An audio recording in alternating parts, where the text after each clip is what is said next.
அஸ்ஸலாமு அலைக்கும் வரஹ்மத்துல்லாஹி வபரகாத்துஹு. அன்பிற்கினிய சகோதர சகோதரிகளே, நம் அனைவர் மீதும் ஏக இறைவனுடைய அமைதியும் கருணையும் உண்டாகட்டுமாக என்கிற உயரிய பிரார்த்தனைகளோடு காசாவினுடைய பகுதிகள் மீது இஸ்ரேலிய ஆக்கிரமிப்பு ராணுவத்தினுடைய தாக்குதல்கள் ஆரம்பிக்கப்பட்டு இன்றோடு 652வது நாட்களை கடந்து கொண்டிருக்கிறோம். இதுவரைக்கும் பாலஸ்தீன இஸ்ரேலுக்கு இடையிலான சமாதான பேச்சுவார்த்தைகளில் எந்த விதமான 0% முன்னேற்றம் கூட கிடையாது. பாலஸ்தீன விடுதலை அமைப்பு தன்னுடைய நிலைப்பாட்டில் மிக தெளிவாக இருக்கிறது. பாலஸ்தீன பகுதிகளிலிருந்து இஸ்ரேல் முற்றுமுழுதாக வெளியேற வேண்டும். பாலஸ்தீன மக்களுக்கு தேவையான உணவு மருந்துகள் உடனடியாக கொடுக்கப்பட வேண்டும். அப்படியான ஒரு செயல்பாட்டுக்கு அவர்கள் வருவதோடு நிரந்தர யுத்த நிறுத்தம் என்பதை அவர்கள் ஒப்புக்கொள்ளாத பட்சத்தில் நாங்கள் யுத்த நிறுத்தத்திற்கு வரமாட்டோம் என்பதில் தெளிவாக இருக்கிறார்கள். ஆனால் இஸ்ரேலை பொறுத்தவரையில் அவர்களுடைய பணைய கைதிகளை வெளியில மெதுவாக எடுத்துக்கிட்டு போயிட்டு மீண்டும் யுத்தத்தை தொடர்வதற்கு அவருடைய ஆட்சியை தக்க வைத்துக் கொள்வதற்கு நெத்தனியாகு முயற்சி பண்ணி கொண்டிருக்கிறார். எனவேதான் பாலஸ்தீன விடுதலை ராணுவம் மிக தெளிவாக இந்த நிலைப்பாட்டில் இருக்கிறது என்பதை நம்ம புரிந்து கொள்ள வேண்டும். இந்த நேரத்தில் இன்றைக்கு பாலஸ்தீனத்தினுடைய கல்வி அமைச்சு ஒரு அறிவித்தலை விடுத்திருக்கிறது. அதாவது கல்வி அமைச்சை பொறுத்தவரை நமக்கு தெரியும், காசாவில் பாலஸ்தீன விடுதலை அமைப்பு தான் இன்றும் ஆட்சியை செய்து கொண்டிருக்கிறது. சுகாதார அமைச்சகம் இயங்கிக் கொண்டிருக்கிறது. அவர்களுடைய பல அமைச்சகத்தை முடிந்த வரைக்கும் இயக்கிக் கொண்டிருக்கிறார்கள். அமைச்சக கட்டிடங்கள் கிடையாது, எந்த விதமான ஆவணங்களும் கிடையாது. ஆனால் முறைப்படியாக ஏதோ ஒரு விதத்தில் முயற்சி பண்ணி அவங்க இதெல்லாம் பண்ணிக்கிட்டு இருக்கிறாங்கிறதே ஆச்சரியமான ஒண்ணுதான். அந்த அடிப்படையில் பாலஸ்தீனத்தினுடைய கல்வி அமைச்சு 2023 அக்டோபர் 7ஆம் தேதி இந்த யுத்தம் ஆரம்பிக்கப்பட்டதில் இருந்து முதல் தடவையாக பல்கலைக்கழகத்திற்கான தேர்வுகளை, பல்கலைக்கழக நுழைவு எக்ஸாம் அறிவிச்சிருக்கிறாங்க. மெயின் எக்ஸாமுக்கு முன்னாடி இருக்கக்கூடிய முன்னோடி எக்ஸாம் ஒன்று இன்னைக்கு நடைபெறுகிறது. அதே நேரத்தில் இதனுடைய அடுத்த கட்ட முக்கியமான எக்ஸாமும் நடக்க இருக்கிற அறிவிப்பை இன்றைக்கு கல்வி அமைச்சு விடுத்திருக்கிறது. கிட்டத்தட்ட 7 லட்சம் மாணவர்கள் பாடசாலை கல்வியை காசாவில் இழந்திருக்கிறார்கள். அவர்களுக்கு தற்போது முறையாக இணையதளம் வழியாகத்தான் இந்த தேர்வுகள் நடத்தப்பட இருக்கிறது. தேர்வுகளுக்கு தயாராகுவதற்காக ஆங்காங்கே முகாம்களில் இருக்கக்கூடிய மாணவர்களுக்கு தப்பி பிழைத்திருக்கக்கூடிய ஆசிரியர்கள் வகுப்புகளை நடத்த ஆரம்பித்திருக்கிறார்கள். முகாம்களுக்குள்ள வகுப்புகள் எடுக்கப்படுகிறது. இந்த தேர்வுக்கு அவர்கள் முறைப்படி முடிந்த வரைக்கும் தயாராகிறார்கள். மாணவர்களிடம் அல் ஜசீரா எடுத்திருக்கக்கூடிய பேட்டியை பார்க்கும்போது மாணவர்கள் கவலையாக சொல்லுகிற ஒரே ஒரு செய்தி என்னன்னா, நாங்கள் தேர்வு எழுத தயாராக இருக்கிறோம், ஆனால் எங்களுடைய மன வலிமை எங்களுக்கு இருக்கிறது, எங்களுடைய உடல் வலிமை போதுமான அளவுக்கு இருக்கிறது. எங்களுக்கு இருக்கக்கூடிய குறையே என்னன்னு சொன்னா இணையதளம், இன்டர்நெட் ஸ்பீடாக இல்லை. அதே நேரத்தில் சாதனங்கள், செல்போனோ ஐபேடோ டேப் எதுவுமே எங்களிடத்தில் முறையாக எல்லோரிடத்திலும் இல்லை. இருப்பவர்கள் அதிலே செய்ய முடியுமான ஒரு நிலைதான் இருக்கிறது என்று சொல்லி இருக்கிறார்கள். தாண்டி நீங்க பாத்தீங்கன்னா காசாவுக்குள்ள காயப்படுகிற மக்களுக்கான ட்ரீட்மெண்ட் கொடுக்கிறதுல காசாவினுடைய மெடிக்கல் ஸ்டூடெண்ட் முழுவதுமாக களமிறங்கி சேவையாற்றிக் கொண்டிருக்கிறார்கள். இதெல்லாம் பார்க்கும்போது ஒண்ணு மட்டும் புரிஞ்சுக்கிறங்க, அல்லாஹு தஆலா அவங்களுக்கு கொடுத்திருக்கக்கூடிய ஒரு அருள் என்ன தெரியுமா? மிகப்பெரிய மன வலிமை, மிகப்பெரிய அந்த உறுதிப்பாடு. எத்தனை பேர் கண்ணுக்கு முன்னால் கொல்லப்படுகிற போதும் எங்கள் மக்களை பாதுகாக்க நாங்கள் தான் இருக்கிறோம், எங்கள் மக்களுக்காக போராட நாங்கள் இருக்கிறோம், எங்கள் மக்களுக்காக எங்களுடைய இறுதி மூச்சு வரைக்கும் நாங்கள் நிற்போம் என்கிற அந்த உறுதிப்பாட்டோடு 25 லட்சம் மக்களும் இருக்கிறாங்கிறது ஆச்சரியமாக இல்லையா? அதை தாண்டி ஒரு எக்ஸாம் எழுதுறதுக்கு, ஒரு கோவிட் நேரத்தில் எக்ஸாம் எழுதுற போதே 1000 விமர்சனங்கள் நம்ம நாட்டுக்குள்ள வந்துச்சு. இந்த டைம்ல மாணவர்கள் உளவியல் ரீதியாக பிரச்சனையில் இருப்பார்கள். இப்படி ஒரு எக்ஸாம் தேவையா, வைக்கலாமாங்கிற கேள்வி எல்லாம் இருந்ததை நம்ம கண்ணுக்கு முன்னாடி பார்த்திருக்கோம். ஆனால் காசாவில் உளவியல் ரீதியிலான பேச்சே அங்க கிடையாது. ஈமானிய உள்ளங்கள் என்கிற காரணத்தினால வந்தால் அல்ஹம்துலில்லாஹ், வரலன்னா இன்னாலில்லாஹ் என்கிற விதமாக நாங்க எக்ஸாமுக்கு ரெடியா இருக்கிறோம் சொல்லி அந்த மாணவர்கள் எக்ஸாம் எழுதுவதற்கு தயாராகி இருக்கிறார்கள் என்கிற செய்திகள் வெளியாகி இருக்கிறது. அல்ஹம்துலில்லாஹ், அல்லாஹ் அவர்களுக்கு அருள் புரிய வேண்டும். அவர்களுடைய இந்த முயற்சி தாங்க இந்த நிமிஷம் வரைக்கும் அவங்க நிக்க வைக்குது. கல்வி அவர்களுக்குரியது, அவர்களே படித்தது, அவர்களே தேடியது, அவர்களே உருவாக்கியது. எனவே யாரும் பறிச்செடுக்க முடியாது அவங்கள்ட்ட இருந்து. அதனாலதான் பங்கருக்குள்ள இருந்துகிட்டு இன்றைக்கும் ஆட்சியை நடத்தி கொண்டிருக்கிறது பாலஸ்தீன விடுதலை அமைப்பு என்கிற செய்திகளை நம்ம புரிந்து கொள்ளுகிறோம். அதே நேரத்தில் இன்றைய நாளில் கிட்டத்தட்ட 36 பேர் உணவு எடுக்க, உணவு தேடி சென்றவர்கள் கொல்லப்பட்டிருக்கிற, ஷஹீதாகி இருக்கிற. அதே நேரத்தில் மொத்தமாக 90 அப்பாவிகள் காசாவுக்குள் கொல்லப்பட்டிருக்கிறார்கள், ஷஹீதாகி இருக்கிறார்கள். உணவு தேவை, சாப்பிட வழி இல்லை, எதையாவது தேடி எடுப்போம்னு எங்கேயாவது தேடி அலைகிறாங்க. அவர்களை பார்த்து பார்த்து இஸ்ரேல் கொன்று குவித்துக் கொண்டிருக்கிறது. மொத்தமாக உணவு தேடி சென்றவர்கள் 36 பேர் உட்பட 90 பேர் இன்றைக்கு படுகொலை செய்யப்பட்டிருக்கிறார்கள். அல்லாஹ் தஆலா அவர்களுக்கு இணை வைக்காத பட்சத்தில் ஷஹீதுடைய அந்தஸ்தை கொடுப்பான். அவர்களுக்கு அல்லாஹ் அந்த அந்தஸ்தை கொடுக்க வேண்டும் என்று இறைவனிடத்திலே நானும் பிரார்த்திக்கிற. அதே நேரம் நீங்களும் கண்டிப்பாக பிரார்த்தனை செய்யுங்கள் என்கிற கோரிக்கைகளோடு கடந்த 48 மணி நேரங்களுக்குள்ளாக உணவு தேடி சென்றவர்கள் மொத்தமாக 98 பேர் பாலஸ்தீனத்திலே அப்பாவிகள் கொல்லப்பட்டிருக்கிறார்கள், ஷஹீதாகி இருக்கிறார். அதே நேரம் 511 பேர் படுகாயம் அடைந்திருக்கிறார்கள். சாப்பிட வழி இல்லை. உணவு தேட போறவங்க மேல தாக்குதல் நடத்துகிறது இஸ்ரேலிய ஆக்கிரமிப்பு அக்கிரமக்கார ராணுவம் என்கிற செய்திகளை நம்ம புரிந்து கொள்ள முடிகிற. அதே நேரத்தில் அவசர சிகிச்சை பிரிவு ஐசியூக்கு வருகை தருகிற பட்டினியால் வாடும் மக்களுடைய எண்ணிக்கை வரலாறு காணாத அளவில் உயர்ந்து கொண்டிருக்கிறது என்கிற செய்திகளையும் இன்றைக்கு பாலஸ்தீன சுகாதார அமைச்சகம் விடுத்திருக்கக்கூடியதை நம்ம பார்க்க முடிகிறது. அதே நேரத்தில் இதுக்கு வயது வரம்பே கிடையாது. பட்டினியால் வாடும் மக்களுடைய எண்ணிக்கை அதிகரித்துக் கொண்டே இருக்கிறது. ரொம்ப சோர்வாக, அதே நேரத்தில் சாப்பிடாத காரணத்தினால உடல் மெலிந்து போய் நூற்றுக்கணக்கான மக்கள் எங்களை தேடி வந்து கொண்டிருக்கிறார்கள். அவர்களுக்கு நாங்கள் என்ன ட்ரீட்மெண்ட் பண்ண முடியும் என்று கைவிரிக்கிறது ஷிஃபா மருத்துவமனை, குவைத் மருத்துவமனை, டர்க்கி மருத்துவமனை உள்ளிட்ட பல மருத்துவமனைகள் கைவிரிக்க இருக்கக்கூடிய காட்சிகளை நம்ம காசாவில் பார்க்க முடிகிற அதே நேரத்தில் UNRWA காசாவில் இருக்கக்கூடிய பாலஸ்தீன மக்களுக்காகவே உதவி செய்வதற்காக ஐநாவால் உருவாக்கப்பட்ட முகமை இது. இன்றைக்கு UNRWA தன்னுடைய எக்ஸ் பக்கத்தில் ஒரு அறிவிப்பை விடுத்திருக்கிறார்கள். அந்த அறிவிப்பில் என்ன சொல்றாங்கன்னு சொன்னா, எகிப்தினுடைய நகரமாக இருக்கக்கூடிய அரீஷ்ல ஒரு மிகப்பெரிய குடோன் இருக்கிறது. அந்த குடோன்ல 3 மாதங்களுக்கு தேவையான காசா மக்கள் அத்தனை பேருக்கும் கொடுப்பதற்கான உணவுகள் கைவசம் இருக்கிறது என்கிறார்கள்.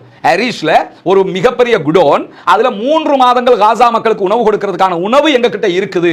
ஆனால் பாலஸ்தீனத்துக்குள் நுழைவதற்கு இஸ்ரேல் அனுமதிக்காமல் இருக்கிறது. பாலஸ்தீனத்துக்குள்ள நுழைவதற்கு இஸ்ரேல் அனுமதிச்சாலே நாங்க 3 மாதங்களுக்கு அவங்களுக்கு தேவையான எல்லா உணவுகளையும் கொடுப்பதற்கு தயாராக இருக்கிறோம். ஏன்னா நிறைய அரபு நாடுகள் சவுதி, கத்தார், குவைத் கொடுத்தாங்களா இல்லையா உணவுகள் எல்லாமே அரீஷ்ல தான் குடோன்ல தான் சேமிச்சு வச்சிருக்காங்க. எனவே எக்ஸ்ட்ரா கிடைக்குதோ இல்லையோ 3 மாதத்துக்கு நாங்க இதை வச்சு சமாளிச்சிருவோம் அப்படிங்கிறாங்க. ஆனால் இஸ்ரேல் பாலஸ்தீனத்துக்குள் UNRWA செயல்படுவதற்கு தடை விதித்திருக்கிறது. அதனால் அவங்களால உள்ள நுழைய முடியாமல் இருக்கிறது. அரபு நாடுகளும் கைகட்டி பார்த்துக் கொண்டிருக்கிறது. இந்த தடையை நீக்க வேண்டும் என்கிற ஒரு தீர்மானத்தை கூட கொண்டு வர முடியாமல் துப்புக்கட்ட ரீதியில் இருக்கக்கூடிய நிலையை நம்ம பார்க்க முடிகிறது. அதே நேரம் காசாவை ஆதரித்து பட்டினியால் வாடக்கூடிய பாலஸ்தீன அப்பாவிகளுக்கு ஆதரவாக இன்றைக்கு மகரிபுக்கு பிறகு மேற்கு கரை, ஜெருசலம், அதே போன்று பாலஸ்தீனுடைய மற்ற பகுதிகளில் ரமல்லா உள்ளிட்ட பகுதிகளையும் ஒரு பாரிய ஆர்ப்பாட்டத்திற்கு தொழுகைக்கு பிறகு பள்ளிவாசலுக்கு வெளியில அழைப்பு விடுக்கப்பட்டிருக்கிறது. இதுவும் ஒரு ஆச்சரியம் தான். ஏன்னா ஏற்கனவே வெஸ்ட் பேங்க்லையும் இஸ்ரேல் அட்டாக் பண்ணிக்கிட்டு இருக்காங்க, அழிச்சுக்கிட்டு இருக்காங்க. அப்படி இருக்கும்போது வெஸ்ட் பேங்க்ல ஜெருசலம், ரமல்லா அது மாதிரி பகுதிகளில் இருக்கக்கூடிய மேற்கு கரையினுடைய பகுதிகளில் இருக்கக்கூடிய மக்கள் மகரிபு தொழுகைக்கு பிறகு ஆர்ப்பாட்டத்துக்கு அழைப்பு விடுத்திருக்காங்க. அவங்களால முடிந்ததை தொடர்ந்து செய்து கொண்டே இருக்கிறார்கள். ஆனா கவலை என்ன தெரியுமா? உலக நாடுகள் பலவற்றிலும் பல ஆர்ப்பாட்டங்கள் ஆயிரக்கணக்கில் திரண்டு நடத்தப்பட்டிருக்கிறது. நம்ம நாட்டில் நிலைமை என்ன? கொழும்புல அப்பப்ப சில ஆர்ப்பாட்டங்கள் நடைபெறுகிறது. ஏன் கிழக்கு மாகாணத்தில் ஒரு பாரிய ஆர்ப்பாட்டம் நடத்த முடியவில்லை? காத்தான்குடியில் இந்த காசா மக்களுக்காக திரண்டு ஒரு ஆர்ப்பாட்டத்தை நடத்துங்களேன். ஒரு வெள்ளிக்கிழமை ஊரே திரண்டு வரலாமா இல்லையா? சர்வதேசம் திரும்பி பார்க்குமே. சம்மாந்துறையில் நடத்த முடியுமே, சாயந்தமரத்தில் நடத்த முடியுமே, கிண்ணியாவில் நடத்த முடியுமே, கல்முனையில் நடத்த முடியுமே, அக்கரப்பத்தில் நடத்த முடியுமே, திருகோணமலையில் நடத்த முடியுமே, கந்தலாயில் நடத்த முடியுமே.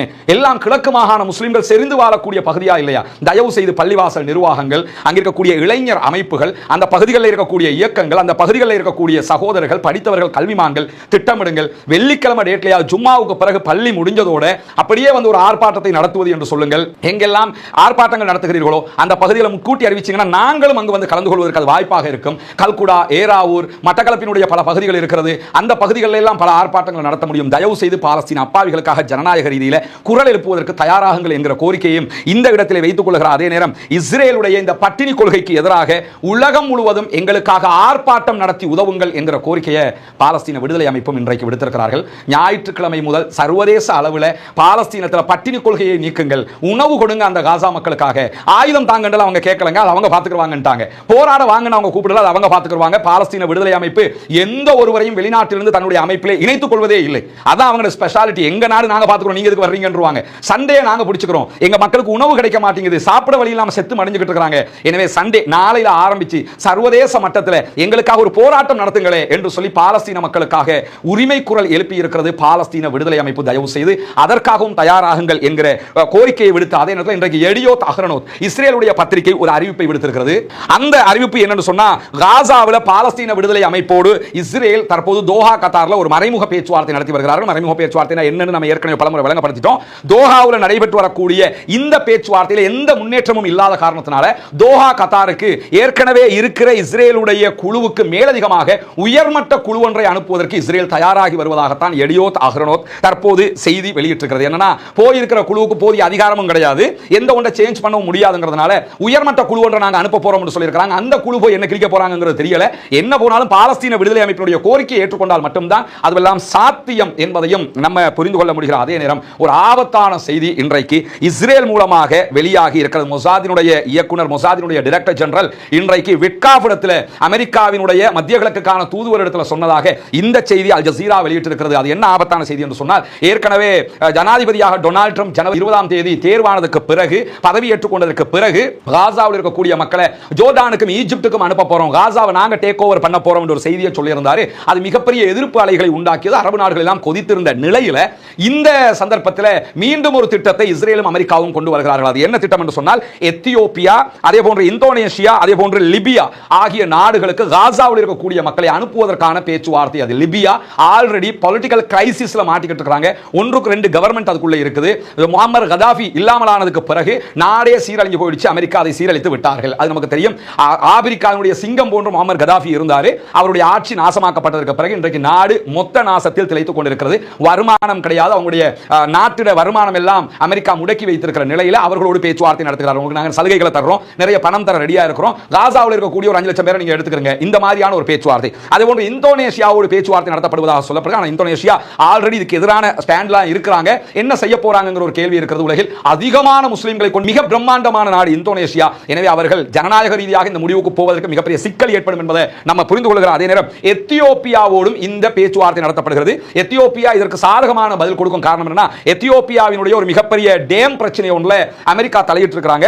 அந்த டேம் எத்தியோப்பியா, அதே போன்று ஈஜிப்ட், இந்த மாதிரி நாடுகள் எல்லாம் தலையிடுறதுனால அதற்கும் அவர்கள் சம்மதிப்பதற்கான வாய்ப்பு இருக்கிறது. எனவேதான் எத்தியோப்பியா, இந்தோனேஷியா, லிபியாவோடு நாங்கள் பேசிக் கொண்டிருக்கிறோம். அமெரிக்காவுடைய ஆதரவோடு காசாவில் இருக்கக்கூடிய பாலஸ்தீனர்களை அந்த நாடுகளுக்கு அனுப்புவதற்கான திட்டத்தை தயாரித்துக் கொண்டிருக்கிறோம் என்கிறார்கள். அரபு நாடுகளை பொறுத்தவரை அரபு நாடுகளுக்காகத்தான் பேசுவாங்க, ஆப்பிரிக்க நாடுகளை பற்றி பேசுவாங்களாங்கிற ஒரு கேள்வி இருக்கிறது. இரண்டாவது, ஆப்பிரிக்காவில் என்ன நடந்தா அவங்களுக்கு என்னங்கிற ஒரு நிலைப்பாட்டில் இருக்கக்கூடிய நிலையில எத்தியோப்பியாவில் இருக்கிற மக்களுக்கே சாப்பிட வழி இல்ல, அதே மாதிரி லிபியாவில் இருக்கிற மக்களுக்கே உண்ண உணவு இல்ல.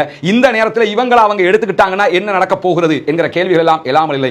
காசா மக்களுக்கு உள்நாட்டிலும் நிம்மதி இல்லை, வெளிநாடுகளுக்கும் துரத்தப்பட போகிறார்கள் என்பதுதான் தாங்க முடியாத ஒரு கவலையாக இருக்கிற பாலஸ்தீன விடுதலை அமைப்புடைய துணை ராணுவ குழு இன்றைக்கு வெளியிட்டிருக்கக்கூடிய அறிக்கையில் நிறைய தாக்குதல் அறிவிப்புகள் வெளியாகி இருக்கிறது. கான் யூனிஸ்ல சற்று நேரத்துக்கு முன்பதாக ஒரு மிகப்பெரிய சம்பவம் நடந்திருக்கிறதாக இஸ்ரேலிய ஊடகங்களை சொல்லிக் கொண்டிருக்கிறது. இஸ்ரேலுக்கு எதிரான மிகப்பெரிய தாக்குதல் ஒன்றை பாலஸ்தீன விடுதலை அமைப்புடைய துணை ராணுவ குழு நடத்தி இருக்கிறது. உடனடியாக அந்த இடத்திற்கு இஸ்ரேலுடைய ஹெலிகாப்டர் களமிறக்கப்பட்ட 3 முறை ஹெலிகாப்டர் இறங்கி இருக்கிறது. அங்க இருக்கக்கூடிய செத்து போன அதே போன்று காயமடைந்த இஸ்ரேலுடைய போர்சஸை இஸ்ரேலுடைய சொரேகா மருத்துவமனைக்கு அழைத்து செல்வதான செய்திகள் வெளியாகி. சொரேகா மருத்துவமனை நமக்கு தெரியும், ஈரான் இஸ்ரேல் 12 நாள் வார்ல ஈரான் சொரேகா மருத்துவமனைக்கு தான் அட்டாக் பண்ணாங்க. ராணுவத்தில் காயமடைகிற குற்றுயிரும் கொலையுயிருமாக இருக்கக்கூடியவன அத்தனை பேரையும் அந்த ஹாஸ்பிட்டலுக்கு தான் கொண்டு போவாங்க. அந்த ஹாஸ்பிட்டலுக்கு 3 முறை ஹெலிகாப்டர் பயணித்திருக்கிறது. எனவே 3 முறை போகுதுன்னு சொன்னால் ஒரு முறை ஒரு 5 பேர் வச்சுக்கிட்டா கூட 15 பேர் இந்த தாக்குதல்களில் படுகாயம் அடைந்திருக்கலாம் அல்லது செத்திருக்கலாம் என்பதை நம்ம புரிந்து கொள்ள முடிகிறது. அதே நேரத்தில் ஜபாலியா பகுதிகளில் இஸ்ரேலுக்கு எதிரான இஸ்ரேலுடைய வெஹிக்கிள்ஸை இலக்கு வைத்து தாக்குதல்களை நடத்தி இருக்கிறது பாலஸ்தீன விடுதலை அமைப்பு. அந்த தாக்குதல்களில் படுகாயம் அடைந்தவர்களை எடுத்துச் செல்கிற காட்சிகளையும் இன்றைக்கு அல் ஜசீரா வெளியிட்டிருக்கிறது. அதே போன்று அல் பையாதீன் உள்ளிட்ட பல ஊடகங்களும் இந்த செய்திகளை வெளியிட்டிருக்கிறத நம்ம பார்க்க முடிகிறது. அதே நேரம் இன்றைக்கு பாலஸ்தீன விடுதலை அமைப்பு வெளியிட்டிருக்கிற வீடியோ ஃபுட்டேஜில் 2 மெர்காவா டேங்குகள் அழிக்கப்படுகிற காட்சிகளையும் அவர்கள் வெளியிட்டிருப்பதை நம்ம பார்க்க முடிகிறது. 2 மெர்காவா டேங்குகள்னா குறைஞ்சது 10 பேராவது கொல்லப்பட்டிருப்பார்கள். 2 மெர்காவா டேங்குகளும் யாசின் 105 என்கிற வெறும் $513 தயாரிக்கப்படக்கூடிய ஒரிஜினல் பாலஸ்டைன் தயாரிப்பு ஆயுதத்தினால தான் இந்த தாக்குதல் நடத்தப்பட்டிருக்கிறது என்கிற செய்திகளும் இன்றைக்கு வெளியாகி இருக்கிற. அதே நேரம் யமன்ல இருந்து கடந்த 48 மணி நேரங்களுக்கு உள்ளாக இஸ்ரேலுக்கு எதிராக 2 பாரிய ஏவுகணை தாக்குதல்கள் நடத்தப்பட்டிருக்கிறது. இந்த ஏவுகணை தாக்குதல் பாலஸ்டைன் 2 என்கிற வகையான ஹைப்பர்சோனிக் ஏவுகணை அட்டாக் என்று சொல்லப்படுகிறது. அதே நேரம் இஸ்ரேலுடைய பென்குரியன் விமான நிலையம் தற்காலிகமாக இழுத்து மூடப்பட்டிருக்கிறது. காரணம், பென்குரியன் விமான நிலையத்தை நோக்கி தான் அவங்க தாக்குதல்களை நடத்தி கொண்டிருக்கிறார்கள். எனவே யமன்ல இருக்கக்கூடிய ஹூதிகள், அன்சாருல்லா படைப்பிரிவு தொடர்ந்து பாலஸ்தீன சகோதரர்களுக்காக களத்தில் நிற்கிறார்கள். கப்பல்கள் மீது தாக்குதல்களை நடத்துகிறார்கள். யுத்தம் நிறுத்தப்படுகிற வரைக்கும் எங்களுடைய தாக்குதல்கள் தொடரும் என்பதையும் அவர்கள் மீண்டும் மீண்டும் சொல்லிக் கொண்டிருக்கிறார். அதே நேரம் ஈரானுடைய வெளிவிவகார அமைச்சர் அப்பாஸ் அராக்சி இன்றைக்கு சீனாவினுடைய CGTN தொலைக்காட்சிக்கு ஒரு பேட்டியை வழங்கி இருக்கிறார். அதில் அவர் சொல்லியிருக்கக்கூடிய ஒரு முக்கியமான செய்தி என்னன்னு சொன்னா, ஈரான் எப்பொழுதும் யுத்தத்திற்கு தயாராக இருக்கிறது. ஈரான் மீது எந்த நேரத்திலும் மீண்டும் அமெரிக்கா இஸ்ரேல் தாக்குதல்கள் நடத்தப்படலாம். எனவே அப்படி ஒரு தாக்குதல் நடத்தப்பட்டால் எனி டைம் அதை எதிர்கொள்வதற்கு நாங்கள் தயாராக இருக்கிறோம். எங்களுடைய அணு செயல்பாடுகளை நாங்கள் நிறுத்தவில்லை, அது கண்டினியூ ஆகுது. நாங்கள் அரசியல் நோக்கத்தோடு தான் அவற்றை செய்து கொண்டிருக்கிறோம், ஆயுத நோக்கத்தோடு இல்லை. எனவே மீண்டும் எங்கள் மீது தாக்குதல் நடத்தினால் அது அகோரமான பதிலடி தாக்குதல்களை உண்டாக்கும். எனவே அதற்கு முற்றுமுழுதாக நாங்கள் தயாராக இருக்கிறோம். போரை நாங்களாக எப்பொழுதும் விரும்பவில்லை, ஆனால் எங்கள் மீது திணிக்கப்பட்டால் அதற்கு முழுமையான பதிலடியை நாங்கள் கண்டிப்பாக வழங்குவோம் என்கிறார் ஈரானுடைய வெளிவிவகார அமைச்சர் அப்பாஸ் அராக்சி அவர்கள். எனவே பாலஸ்தீனத்திற்கு ஆதரவாக களத்தில் இறங்கிய பல குழுக்களும் ஈரானுக்கு ஆதரவானவர்கள் என்பது நமக்கு தெரியும். அதனால் தான் ஈரான் மீதே கடைசி அட்டாக் பண்ணினாங்க. ஆனால் ஈரான் மேல கொத்திட்டு போய் வாழமரத்தை கொத்தின கதையாக மாட்டிக்கொண்டு முழித்த நேரத்தில் ஈரான் பதிலடியை உச்சமாக வழங்கியிருந்தது. இப்பொழுதும் தான் தயாராக இருப்பதாகவும் சொல்லி இருக்கிறது என்பதையும் புரிந்து கொள்கிறார். அதே நேரம் மீண்டும் சிரியாவுக்குள்ள தாக்குதல்கள் நடத்தப்படுகிறது, சீஸ்ஃபயர் வருகிறது, மீண்டும் யுத்தம் நடக்கிறது. இந்த செய்திகளை பல பேர் கேட்டுக்கொண்டிருக்கிறாங்க. இன்ஷா அல்லாஹ் நாளைய தினம் நம்முடைய ரஸ்மின் டாக்ஸ் சேனல்ல விரிவான ஒரு வீடியோ தொடர்பாக வெளியாகும். அதனையும் நீங்கள் பார்த்துக் கொள்கிறார். அதே நேரம் பாலஸ்தீனம் வெற்றி பெற வேண்டும், பாலஸ்தீனம் சுதந்திரம் அடைய வேண்டும், பாலஸ்தீன மக்கள் நம்மை போன்ற நிம்மதியானவர்களாக மாற வேண்டும், வாழ வேண்டும் என்ற உயரிய பிரார்த்தனைகளோடு பாலஸ்தீன அப்பாவிகளுக்காக பிரார்த்திக்கிறார். அதே நேரம் இஸ்ரேல் ஆக்கிரமிப்பு ராணுவத்திற்கு எதிராக தொடர்ந்தும் குனூத்து நாசிலாவை ஓத மறந்து விடாதீர்கள் சகோதரர்களே, நண்பர்களே, தாய்மார்களே என்கிற கோரிக்கையை விடுத்தவனாக பாலஸ்தீன மக்களுக்காக ஜனநாயக ரீதியாகவும் குரல் எழுப்புவோமாக. வாகிறது அல்ஹம்துலில்லாஹி ரப்பில் ஆலமீன்.